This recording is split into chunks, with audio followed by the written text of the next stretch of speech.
नमस्कार मित्रांनो, स्वराज्य जॉब्समध्ये तुमचे स्वागत आहे. बघा मित्रांनो, Indian association for cultivation for science Kolkata येथे वॅकन्सी निघालेली आहे. बघू शकता भारत सरकारची वॅकन्सी आहे आणि कुठल्या पोस्टसाठी आहे? असिस्टंट आणि एम-टी-एस या पोस्टसाठी आहे. बघा असिस्टंटच्या जागा म्हटलं तर 5 जागा आहेत आणि एम-टी-एसच्या पण 5 जागा आहेत आणि इथे कास्ट वाईज जागा पण दिलेल्या आहेत बघू शकता. आणि याची फीज जर म्हटलं तर एस-सी, एस-टी आणि महिलांसाठी ₹500 आहे आणि अदर कॅन्डिडेटसाठी म्हटलं तर 1000 फीज आहे बघू शकता. आणि हा फॉर्म तुम्हाला ऑफलाईन पद्धतीने भरायचा आहे. बघा इथे उल्लेख आहे आणि कुठल्या पोस्टवर पाठवायचा आहे हा पण इथे दिलेला आहे बघू शकता. मी अंडरलाईन केलेला आहे. आणि या फॉर्मचं विशेष म्हणजे तुम्हाला याचा डिमांड ड्राफ्ट तयार करायचा आहे. ठीक आहे. आणि डिमांड ड्राफ्ट कुठल्या नावाने तयार करायचा आहे इथे बघू शकता. आणि भारतीय स्टेट बँकेमध्येच हा डिमांड ड्राफ्ट तुम्हाला तयार करायचा आहे, इतर कुठल्याही प्रकारे नाही.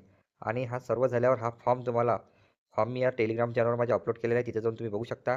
आणि डिमांड ड्राफ्ट या फॉर्मसोबत तुम्हाला जोडावं लागेल, त्याशिवाय हा फॉर्म तुमचा स्वीकारला जाणार नाही. ठीक आहे मित्रांनो, तर लवकरात लवकर फॉर्म भरून घ्या. अशाच नवीन नवीन अपडेटसाठी स्वराज्य जॉबसोबत जोडून राहा. धन्यवाद मित्रांनो.